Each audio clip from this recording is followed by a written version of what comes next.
A few years back, my guest today was given an award. And this was no ordinary run-of-the-mill kind of gong. It was granted by the International Brotherhood of Magicians and acknowledged Arthur Coghlan as, quote, a pioneer of modern magic and the greatest escape artist Australia has ever known.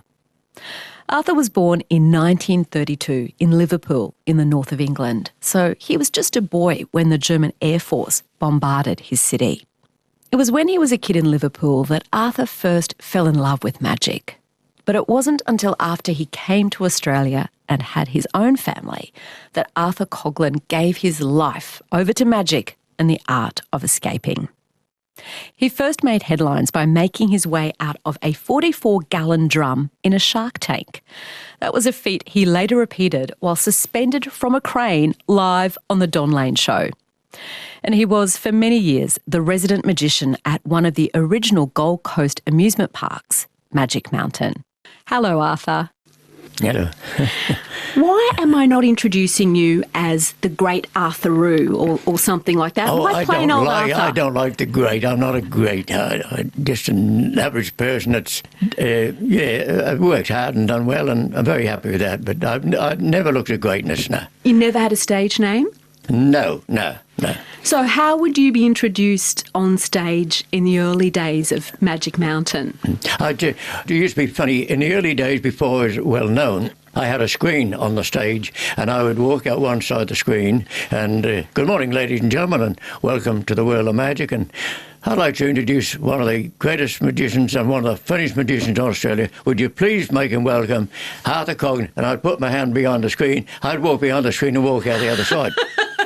So that was a great start because the audience would burst out laughing. So that was a good. So that I love comedy. Yeah. So what was the first magic show you remember seeing as a child? My grandmother in England took me to see an Australian magician called the Great Levant, and I was absolutely knocked out with the show. And so that was my interest in magic. Yes. What do you remember? What was in his show? Can you remember? One of the amazing things, he did a thing called the magic kettle, and any drink called for, I remember the audience would call for a drink, and without moving the kettle, he would pour that drink out of the kettle. Yeah, and that's vodka, tea. It doesn't matter what chocolate. It is he pour out. And I've since performed that. I did that on the Gold Coast. Yeah. So where would you see magicians perform in Liverpool? What kind of places? Oh, in theatres, because they had the Shakespeare Theatre.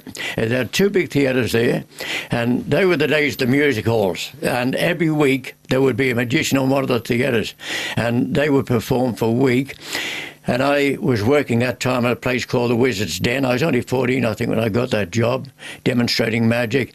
And the magicians would always pay a visit into the Wizard's Den. So I got to meet all those great magicians. It was fantastic. How did you get a job in a magic shop? Well, I just applied for it.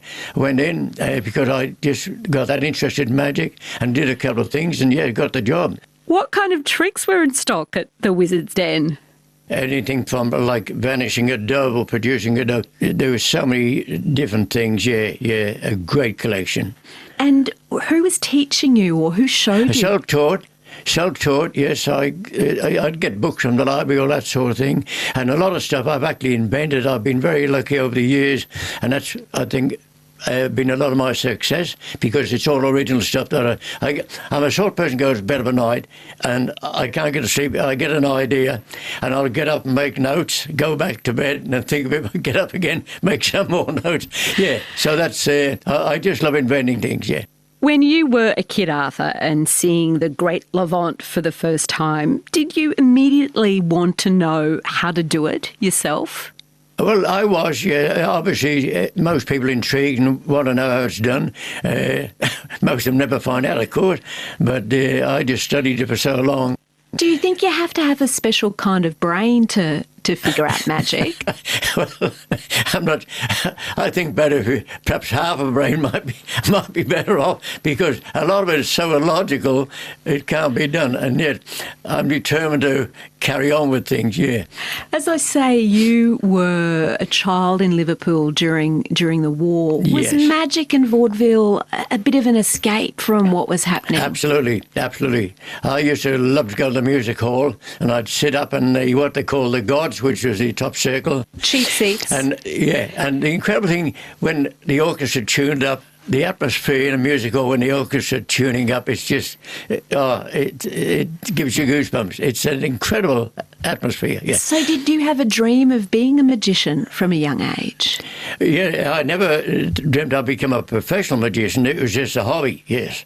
In 1948, your family emigrated to Australia. Yes. What was the journey like? Incredible journey. In those days, because a lot of people wanted to get out of England because of what had happened, of course, with the war, and the only way we could get out, they had first and second class passengers in those days, and my mum and dad booked a first class passage. They're lucky they had the money to do that, and we came out, and I immediately went out in the bush. They settled in Brisbane, and I think because what I've been through in England, I just wanted to get out in the bush, and I just love the bush, and always have. What was the name of the ship you came out on? The Strathherd. The Strathherd. And what yeah. was it like? Oh, it was fantastic. It was a 6-week trip. I actually did 2 shows on the ship coming out. I didn't have a lot of stuff with me, but I was asked to do a show, and I did a show for the first class passengers, and then they said, would I mind doing one with the second class? So I did 2 shows. And you would have just been a teenager. Yeah, I was I think I was 15 then. I was 16 when I got to Australia. Yeah. What would you have performed as a teenager on board that Strathclyde? Just close-up magic. Obviously, I couldn't bring a lot of big props out, but close-up magic. Yeah. Hope you didn't do any disappearing of lifeboats or anything like that. I didn't have the gear for that then. So you came, as you say, to Australia. Your family arrived at Brisbane. And what sort of work did you get first off? Well, first off, I went into the Employment Bureau in Brisbane and said I wanted to get a job on a farm if possible, and they said they had a job on a farm in Toowoomba for me. So I got on the train, went to Toowoomba, and my mum and dad settled there. They finished up to settle on the Gold Coast. They bought a guest house. I was in Toowoomba. And what sort of work were you doing on the farm? Well, I started on a dairy farm, milking cows, that sort of stuff, and then stock work, did a lot of stock work. Had you had much experience on horses? I was very lucky because I was a person that tended not to go to school as often as I should have. In other words, I'd wagon. And a lot of the stuff in England, the coal carts and all that, the milk, they were all pulled by horses. And I got to know them. So I actually got to learn when they'd finished the milk run or the coal carts, I actually would ride the horses back to the paddocks and let them go. So you'd learnt to ride on those giant Clydesdales? Oh, yes. I love them. They're so gentle. Yeah, so gentle. That was all bareback, but they had nice, flat, smooth back. So, yeah. So you were first of all in Toowoomba, and your mum and dad had bought a place at the Gold Coast, yes. And you decided to join them. How did you get down there from Toowoomba to the Gold Coast? I had a very good horse. I rode the horse down, and that took me 4 days in the middle of winter.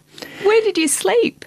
Well, I think the first night was in the school ground, and my brother drove it. We had a sulky too. My brother drove a horse and sulky, so we had horse rugs and that in there, and so we had no.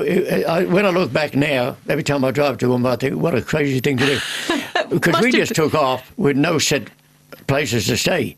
It must have felt like an adventure at the time. It was. I think that was, what a stupid thing to do.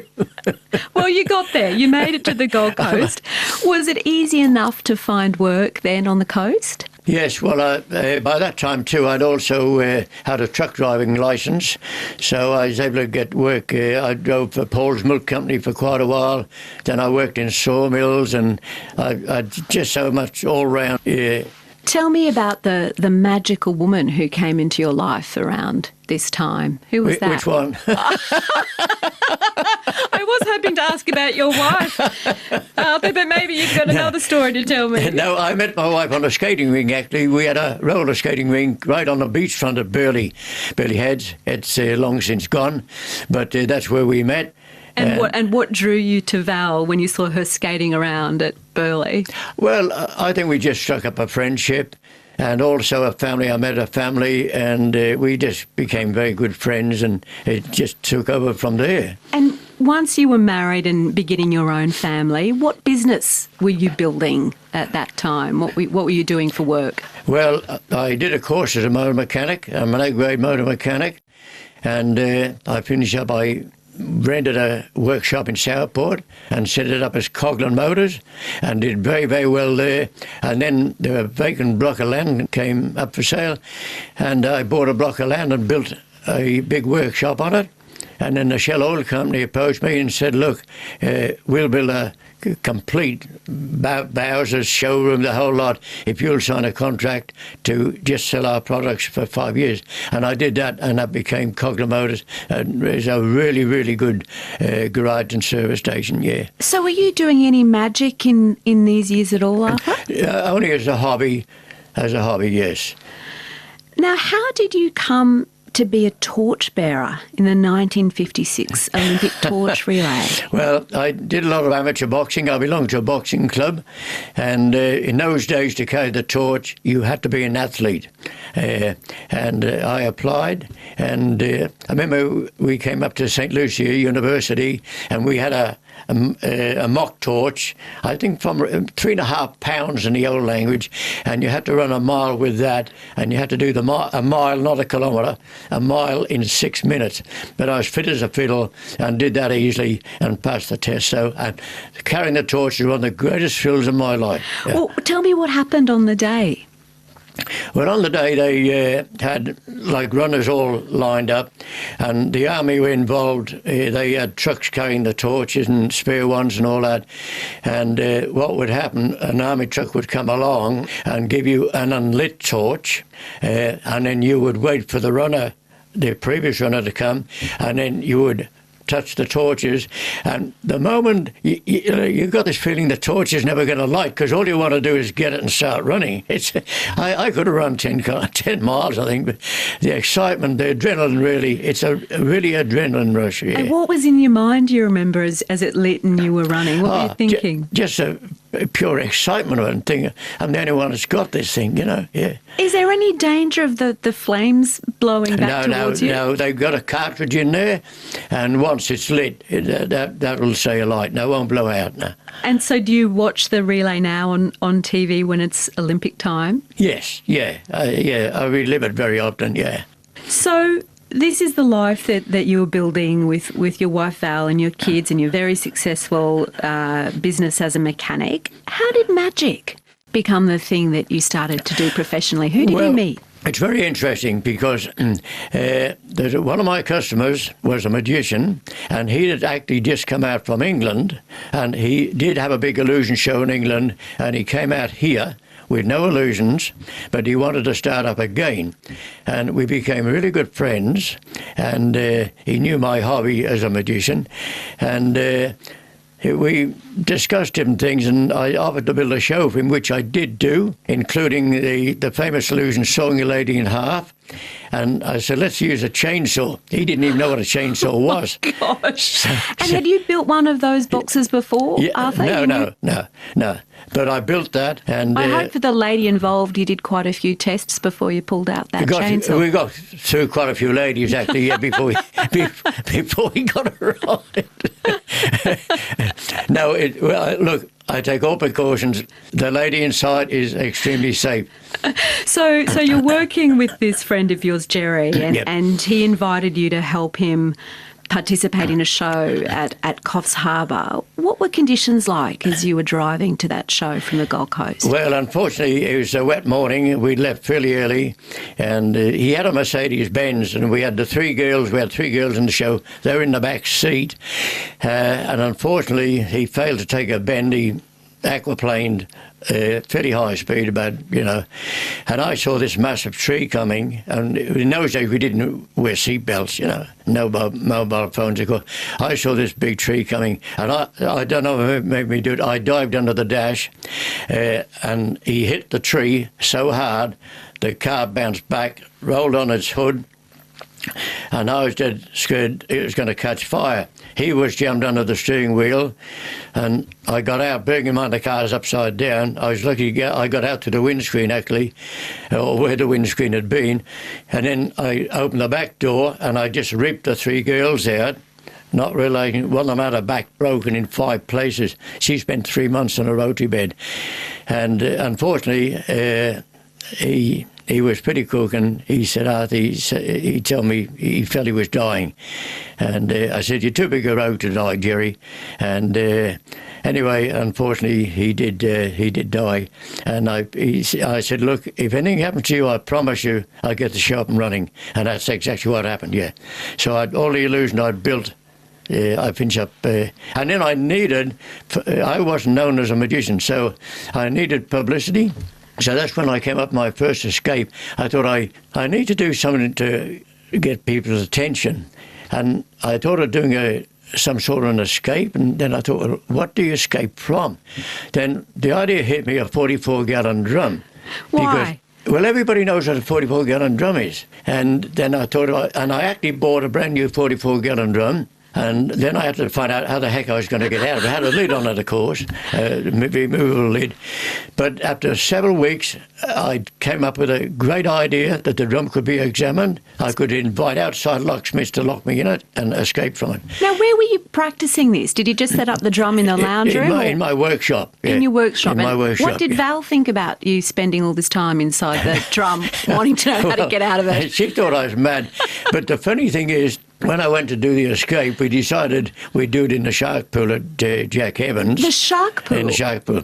But to get the publicity for it, because I wasn't known, the Gold Coast Bulletin, I think that came out once a week or twice a week, I forget now, and there was an article, some clairvoyants had an article in there, and I was looking for publicity, so what I did, I wrote a letter to the Bulletin. I rubbished the heck out of clairvoyants. I said they're mob of frauds. They fleece people. They rip them off.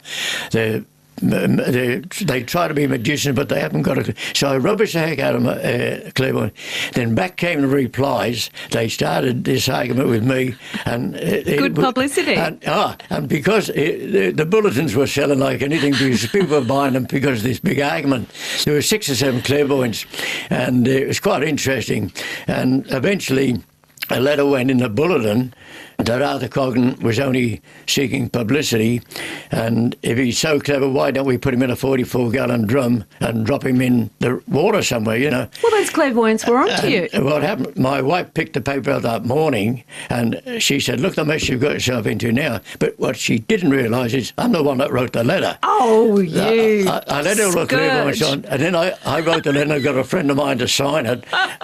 So when that went in the Bulletin, they rang me and said, "What do you?" I said, "I'll accept the challenge." So that's how I got the publicity. A brilliant and dastardly mind at work there, Arthur. The clairvoyants can't have been happy with you. Yeah. So you decided that you had this publicity. And where was this shark pool that you were going to stage? That was at Tweed Heads, and because I had to think then where I was going to do the escape, and my son jokingly said one night we were talking, he said, "Why don't you do it in the shark pool?" He'd had enough of No, it. it's just a joke. And I didn't think anything of it. And I went to bed and I thought, gee, that's not a bad idea, because doing it in the shark pool, there's a double danger. There's getting out the drum, and then there's the sharks. So I went down the next day to see Jack Evans, who owned it. I'd never met him before.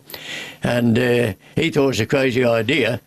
And he How said, was he going to keep the sharks away from you if you got out of the drum? Well, that's what I asked him. I said, he was worried. He said, what if you can't escape out the drum? And I said, I'm not worried about escaping out the drum. I'm worried about the sharks when I get out of the drum. And he said to me, well, what I'll do, I'll make sure they're well fed in the morning. And I'll have a team of divers around the edge of the pool. So if there is an attack, they'll dive in and they'll help you. So, yeah. So, so the big day arrived. Arthur, were you nervous? I wasn't nervous. And strange enough, I got a call, I think, I didn't intend going down the shark pool till late in the afternoon because I was doing the stunt, I think 4 o'clock, and I started to get calls 8 o'clock in the morning. Frank Warwick, strange enough, who just recently passed away, I think was the first one to ring me. That was my first radio interview. And then the phone ran hot, and then I got a call from Jack Evans, and he said, you better get down here because we've got television stations from New South Wales, Queensland, with had 5 television channels on it. So I went down there, and that's when I started to get nervous because, I thought if I can pull this off, I'll get massive publicity. If I fail... I'm dead. Well, you put it in the right words, I think, yeah. But, and you climb into this 44-gallon drum. What's it like inside? I mean, it must be, well, it must be black. tiny. It's pitch black, of course, and they actually locked the lid and also riveted the lid on. And the escape was successful, and when they pulled the drum out, it's still locked and it's still riveted. So the trick is to get out and have the drum still locked and still closed. Locked, yeah, and they couldn't work it out. How did they get you into the pool? Were you just thrown in this drum? No, they had a massive crane. A big crane. The crane was outside the pool. It was so big, and they had a huge boom on the crane. It was over the top of the pool, and they had one of the crane driver's assistants inside the pool giving directions with the two-way radio thing, yeah. And how long were you in the drum? I mean, could you have enough air to breathe in there as they're lowering you down? Until I got underwater, and then the air runs out pretty quick then, yeah. That must really encourage you to do your magic and get the hell out of that drum. Can you remember the moment you came into the water? Oh, yes, yeah. I do, yeah. Yeah. And those moments any don't sharks? leave you. Any sharks came up and wondered what you were doing? No, you know what? I didn't even think of the sharks. All I wanted to do is get to the surface and get the heck out of it. Yeah, yeah. How long, roughly, from when the drum goes into the water are you on the surface? How I'd be long? guessing on that probably about a minute and a half, something like that. Yeah. Unbelievable. And were you wearing anything protective? A wetsuit. Yeah, wetsuit. So it was the happy result. It was a success. A good result. And the next morning, I got a call from ABC Television in Sydney. Producer Bob Plasto, he produced a show, Big Country, as a half-hour documentary they would do on people's lives, on various things. And he said that he'd heard about what I'd done out the drum, and he said, I'd love to come out and interview you. So he came to the coast, interviewed me, looked at the drum, and he said, look, we'd like to do a documentary on you. Would you repeat that in the Sydney Harbour? And he said, there'll be no money in it for you. That's the ABC. But we'll spend $10,000 on the production, that's back in 1976. So that was a lot of money. So that's what I did. I did a second time to Sydney Harbour. And what was different? How did it work at the They took me out on a trawler. They put the thing on the trawler, took it all out in the trawler, locked me in on the boat, and they televised that and then lowered me into the harbour, yeah. And from your point of view, did it make any difference being there than in the shark pool, or you're doing the same thing? I was doing the same thing. It's always... Look, there's a certain amount of doubt, obviously, whether things are going to go as you plan. There's always the unexpected things that you haven't foreseen. Luckily, that didn't happen. That was the middle of winter. And I had a wetsuit on which then leaked, and I was absolutely freezing. And when I made the escape, the skipper, he actually had a bottle of rum. And he said, would you like a nip of rum? I said, love it. So I picked up a couple of rums to warm me up. And what kind of publicity did you get after that? Oh, massive publicity, yeah. Because I tried to get a job as a magician, but I wasn't known. But having all this now, I had the publicity, I got well known, so agents started ringing me.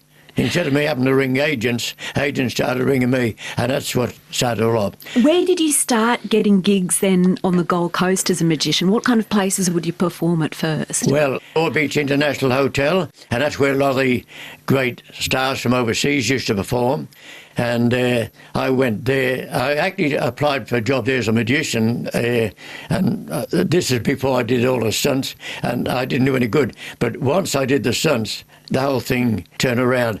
And I got a call from the entertainment manager one day at my workshop, and he said, we've had an act got sick tonight. Arthur, would you like to come in and do 2 10-minute spots? I'll be there. I did that, and from then on I never looked back. I was permanently booked there. And you can't have only done the barrel. What other sort of tricks were you doing there at the hotel? Well, I use volunteers. I love comedy magic, as you might guess. And so, yeah, I did very well. A lot of close-up stuff, yeah. What about hecklers? Did you ever have hecklers? I love them, yeah. Because in those days, there was no breathalyzers in those days. So every time you went out, there were drunks there. And I just love that because a drunk yelling out, he's got no microphone, anything like that. You're on stage, you've got the mic. As somebody heckle me, I just wait for a second, and you find the whole auditorium goes dead quiet because the audience are waiting for your reaction. So the poor heckler hasn't got a chance. And sometimes I'd actually lead a heckler on. I had gags I could put them down in one hit, you know. But sometimes it was a lot of fun. I'd just tease them along a little bit so they would yell something back to me. And then eventually when I come to the Put them back in their place. Yeah, I know. I guess you're the one with the mic, aren't you, at the end of the day? You've got control. This is Conversations with Sarah Kanowski.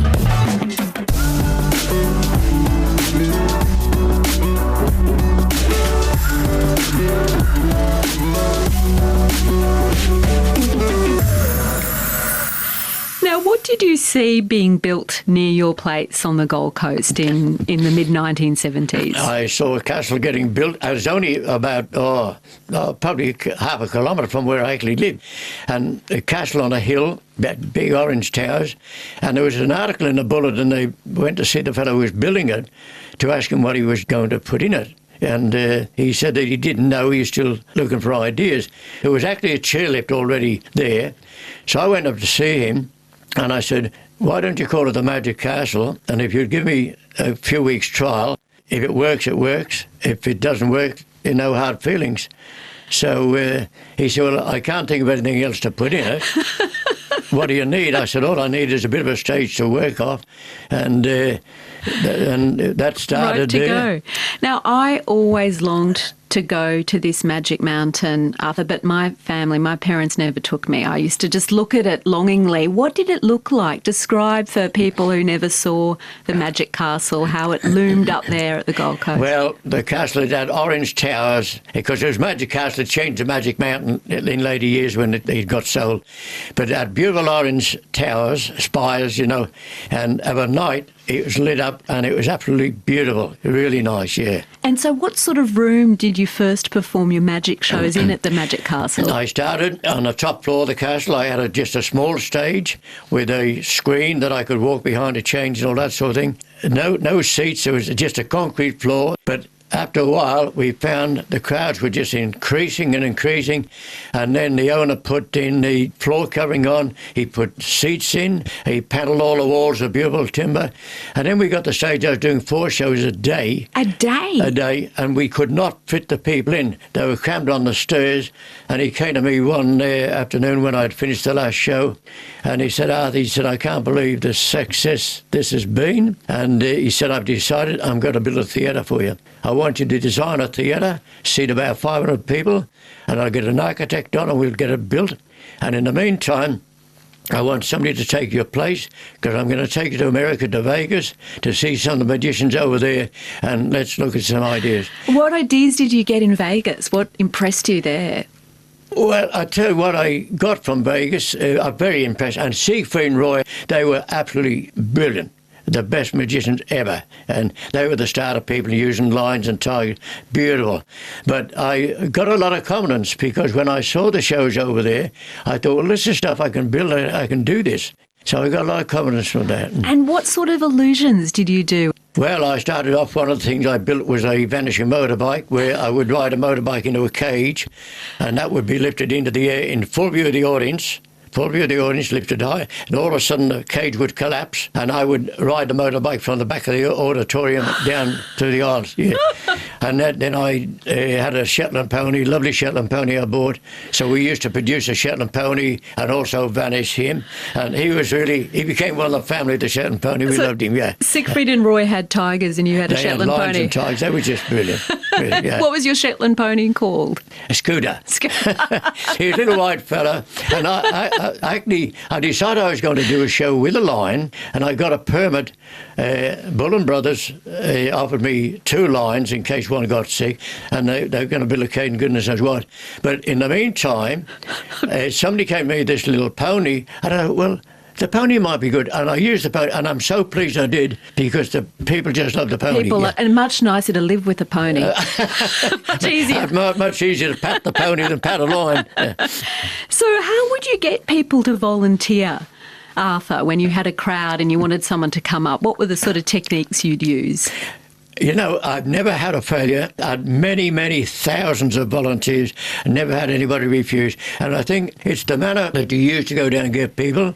And what I would do for my first 2 volunteers, when I first started, I would have a piece of rope, probably a couple of metres long, and I would go down the audience and, Madam, would you mind holding one of that for me, please? And would you mind holding the other end? And I got a good firm grip. Yes, so they got a good... Look, would you mind standing up so that everybody can see you've got a good firm grip? And, yeah. In fact, if you'd like to, just walk towards the front of the stage. And they would automatically do that. Oh, look, you might step up on the stage. So I'd get them on, and then I'd take the rope and say, we don't need that anymore, we're finishing. And that was a great way to get them up, yeah. And once people see a couple of volunteers haven't been made fools of, they're only too happy to, yeah. What about guillotines? I know you sometimes use guillotines in your illusions. I had a massive guillotine, using the old language 10 foot tall, big one I built, and the blade was about 4 foot wide. And when I built it, my family said, you'll never get anybody to put their head in there, because when the blade dropped, the thing would bounce about 2 inches off the floor.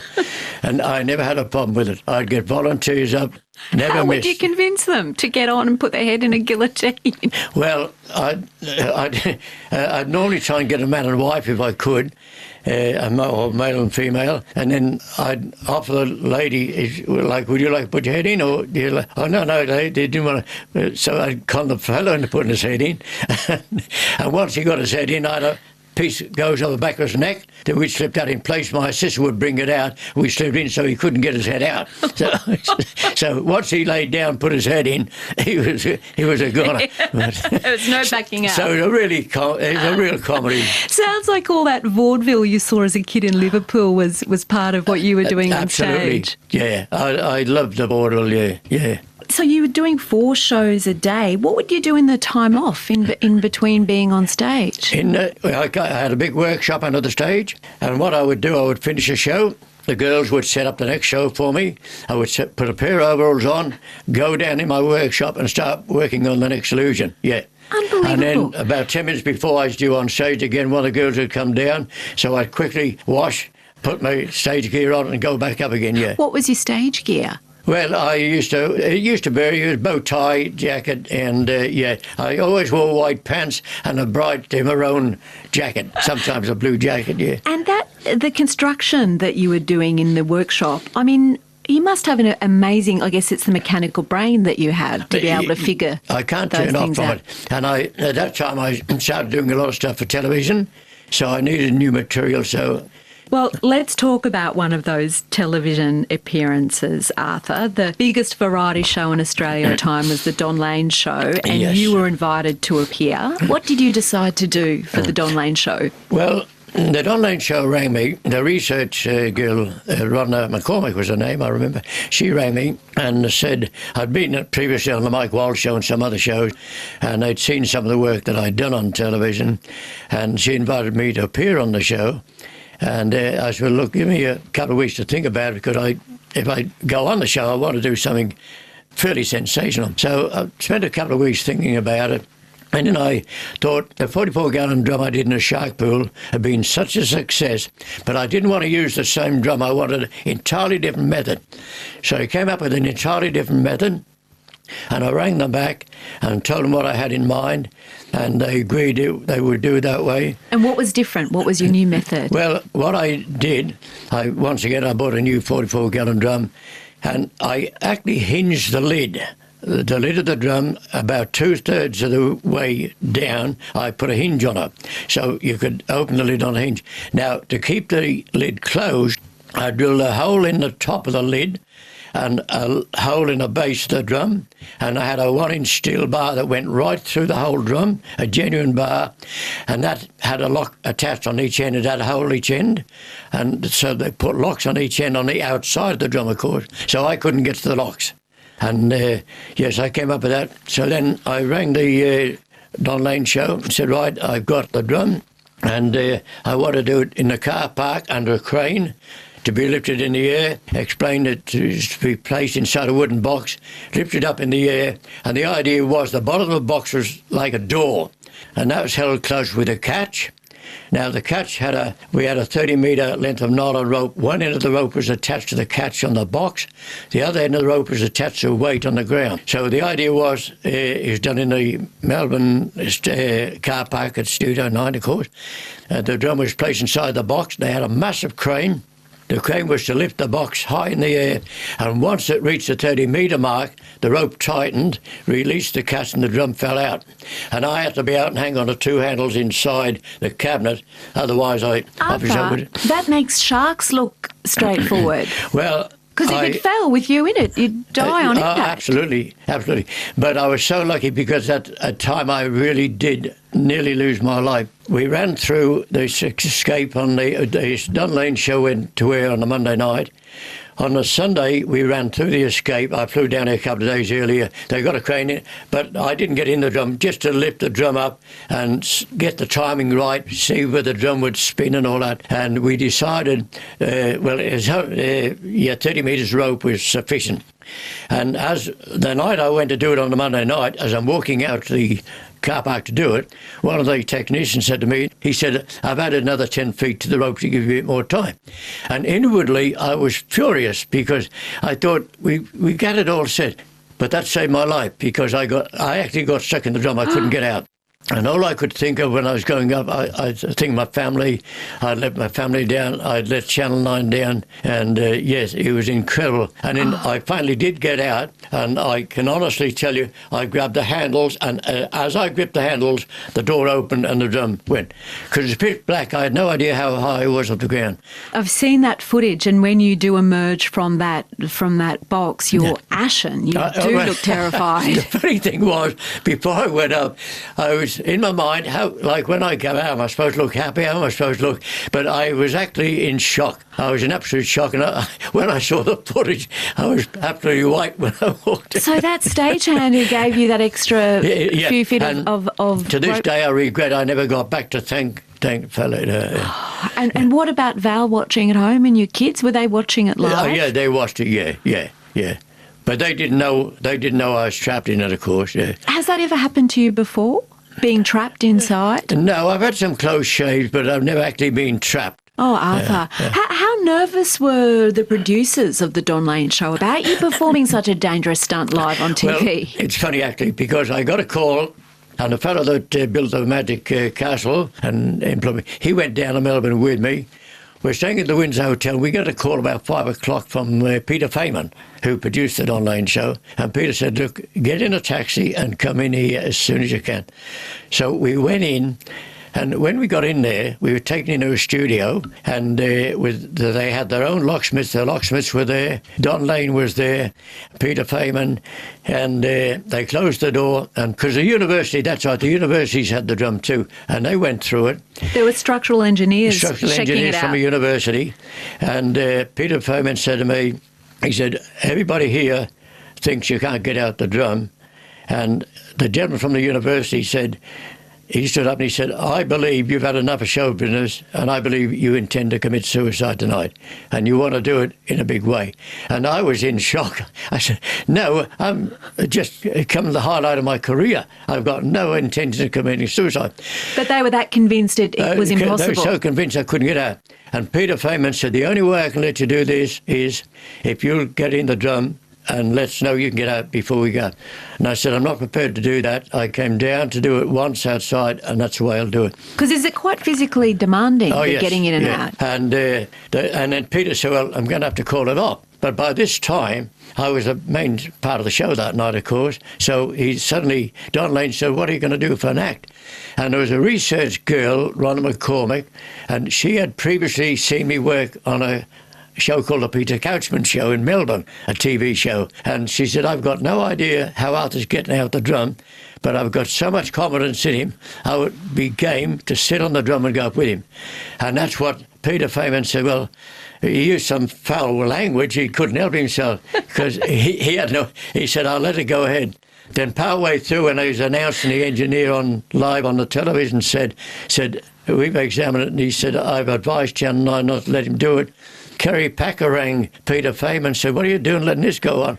And Peter said, well, it's gone past the point of no return. Well, I guess that made you confident that people were going to be impressed by it if you could pull this stunt off. Well, I knew it was one of those impossible things I'd come up with, and I was very confident I wouldn't fathom it. And what happened when I did it, the impact of the drum when I got out, when it hit the car park, unfortunately broke open. And Darren Hinch, he had a radio show in Melbourne, yeah. And Darren rang me the morning afterwards and more or less called me a fraud. He said, you damaged the drum inside the box. I said, I did not damage it inside the box at all. It was intact when it left. And if you ring Channel 9, they played it back in slow motion. They'll verify that.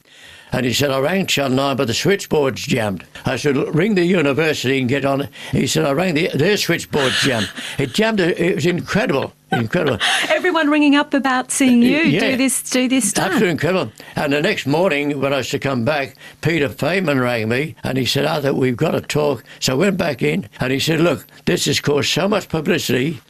We've got the highest ratings for the show out of this lot. Would you be prepared to do it again next week under safe conditions inside the studio? And I said, I'd love to do it because I want to prove I could do it without the drum getting damaged. So I did. And who was there to watch you do it? They invited Darren Hinch. And I planted one of those old-time tin openers in my pocket. And it was funny because I knew Darren was going to say it. So he's going to pat you down. Yeah, he patted me down. And he felt this thing in my pocket and he pulled it out and he's got this old-fashioned tin opener and it looked so funny. And you got one over on him. Yeah. But after I did it that night, it was a success. And he came over to me and he said, Arthur, I apologise for the hard time I gave you on radio last week.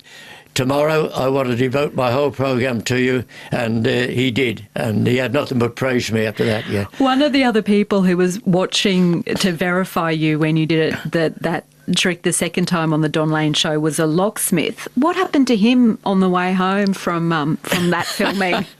Well, he had no idea I did it. So after it was over, we invited him to come and have a drink at the Windsor Hotel. So we went back to our room and we had a couple of bottles of scotch and we gave that a bit of a hiding. So then he had to drive home. So on the way home, because he's well under the weather, and he got pulled up by the cops.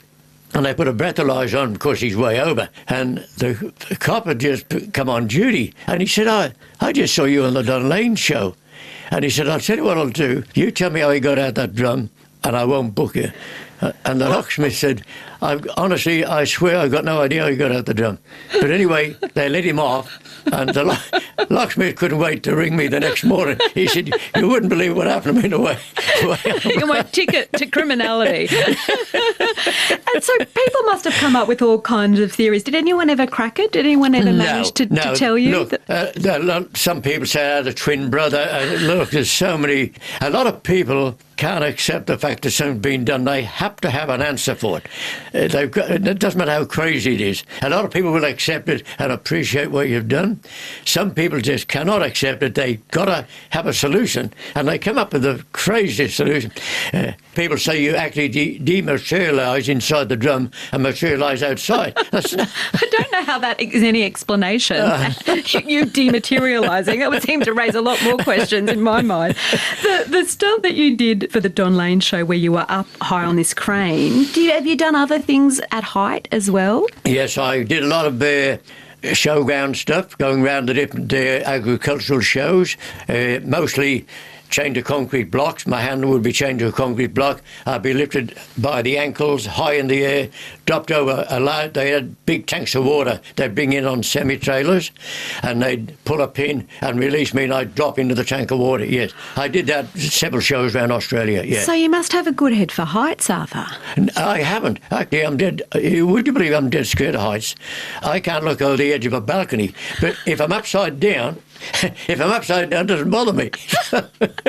I know it sounds crazy. So what What's going through your mind when you've got that incredibly tight turnaround to save your life? Concentration, just absolute concentration, yeah. Do you have to do, have you got rituals that you do beforehand, or certain foods you had to eat, or places you had to sleep, or how did you prepare? Well, generally, I'd have a couple of scotches. No! I would, because it's amazing. Nerves never bother me, but when you actually get to the point, there's no turning back. All of a sudden, it sinks in, the situation you've got yourself into. And very often I would, honestly, I'd have a couple of scotches to settle me down. I'm glad you're sitting here in front of me, I have to say. Now, your daughter Helen Coghlan has followed in your footsteps. Yes. How did she get started in magic? Well, Helen wanted to become a hairdresser, and she was going to school then, of course. And when I was working the Magic Castle, my first show was 10 o'clock in the morning. And one of the girls I had on, a couple of times she didn't turn up on time. And I would ring the headmaster, who I knew very well. Her school was just only a couple hundred metres Helen's away from the headmaster. castle. Yeah. And I would ring the headmaster and say, look, could I possibly get Helen up here, please? So Helen would come in the dressing room, jump into a costume, put a bit of makeup on, do the show, and then go back to school. And then eventually... I talked Helen into becoming my assistant when she left school, so she didn't bother with her hairdressing, became my assistant, and then, of course, became a magician in her own right. Did she have a natural aptitude? I mean, what was good? What skills did she have? One of the greatest skills you can have is able to ad-lib, no matter what happens, be able to get ad-lib, handle any situation. She's got a very good speaking voice, very clear, and she just adapted to it. Has she got a mechanical mind like yours? No, she hasn't got a mechanical mind like mine. She's very good with a lot of things, and most things. But I come up with the mechanical side of it. And so you help her build, or you construct those? I actually build them, and then she performs them now. And she's performed all over the place. She's the only person, or the first person, to fool the magician's Penn and Teller 3 times in a row. Yes, first to fool them 3 times. Yeah. Every time she's been on a show, she's fooled them. Yeah. How proud were you watching that? Oh, very proud. Very proud, yes. Do you see many new tricks now that impress you, Arthur? Unfortunately, a lot of the tricks are... Nobody seems to come up with new stuff. They rehash a few things, but a lot of the illusions you see now, I'm speaking from a magician's point of view, the lay person would still be impressed with them. But I think there's very few magicians who come up with new ideas. They will revamp old magic, but I love to go home and try and think of something outside the square and come up with it, yeah. Is your mind still waking you up in the night now with ideas? Definitely. Yeah, absolutely, yeah. Do you ever suggest stuff to Helen and she says, that's too crazy, Dad, I'm not going to give that a go? Or does she trust you? No, Helen knows. Helen trusts me. No matter what I come up with, Helen would trust me, yeah. Because she knows my background, and yeah. I better interview her separately and just check on that. I should be a good interview for you, I'll tell you. How much magic are you doing yourself now at almost 90? Yeah, almost 90, yeah, 1 year away from it. Wow, geez, I'm surprised you're having fun. I actually perform at for the Queensland Education Department, motivational magic for kids. I'm not a kids magician, but they have a camp at Talabudra Creek on the Gold Coast, and the kids come. They could be long reach. They come from all over the place. And when they first approached me about doing a show, I said, no, I'm not a kids magician. But they said, would you come down and do one show? We want to motivate the kids. So I went down and I did a show. It was so good, and I got such a kick out of it. Why, are they a tough crowd? Kids can be pretty hard to impress. Well, it's amazing because they said to me, these kids will talk. And I've been there now 4 years, and I'm booked. I think I've got a permanent booking there. And I've never had one problem. We get hundreds of kids in there, and they just absolutely love it. Love it. What sort of illusions do you do for them? Well, we start off with a slideshow of some of the stuff I've done on television, and like the real fast illusions, the real quick ones, it only take a few seconds. And the kids get so impressed with that, and then when they show that, they introduce me, so the kids know what I'm about before I go on. So, no. And what you say, it's a positive magic, or what, motivational magic? Motivational, yes. Well, what's magic got to do with that bigger message? I get a couple of kids on stage, and I've got thing I do is it's a wooden block with a hole through the centre, and I get the kids to examine it. I also have a couple of ropes. I get them thread through the block of wood and then tie a knot over the top, and then I'll get the kids to hold it with a block, and then I'll say, now, logically, the only way to remove that block would be to untie the knot and pull the ropes out. But because a thing doesn't seem logical, doesn't mean it can't be done. And I would give the girl a wooden mallet, take the rope and say, you tap the block with a mallet and see what happens. She taps the block and it falls up the ropes, and the ropes are still intact. So I'm getting that message across. Think outside the square. Yeah. Things are possible that you mightn't know. Yes. You've been living at the Gold Coast, performing there for so long now. Are you recognised on the street? Do people come and talk to you who've seen your show over the years? I am amazed. I can be walking to a shopping centre and people come over, oh, how you going? Have a good old yarn. And then they go away, and my wife says, I wouldn't have a clue because it happens. Yeah, I don't know. I'm amazed the amount of people that come up to me. But it's very nice that people remember it. You've been a big part of a lot of people's lives. Yeah, we've also, with my daughter, we've done a lot of charity shows. We've raised over $60,000 for various charities. And the thing I'm proud of, all the entertainers, because we normally have 5 or 6 entertainers on a show, they all give their time, nil cost, no petrol, nothing. So everything we put in, the charity gets the whole lot, yeah. Normally, I can get the council to donate the hall for us. So whatever we raise, the whole lot goes to charity, yeah. Well, I think your friend Jerry, who sadly passed away, would be very happy with the career Funny, I you've often made. think of Jerry, and I think if he could see today, he started my career, he'd be a very happy person, yeah. Arthur, it has been an absolute pleasure to speak with you. Thank you so much for being my guest on Conversations. It's been a lot of fun, and it's nice to talk about it. You've been listening to my conversation with Arthur Coghlan from last year. And Arthur and his family were recently featured on Australian Story. It was such a beautiful episode. You can see some fabulous archival footage of Arthur escaping, including that feat on the Don Lane show. And you'll also meet Helen Coghlan, who has followed her father in the magic trade and performs regularly on Penn and Teller's Fool Us TV show in the States. And that episode of Australian Stories is called Great Escapes, and it's available on iView. I'm Sarah Kanowski. Thanks for listening. For more like this, hit subscribe or check out the ABC Listen app for podcasts ad-free.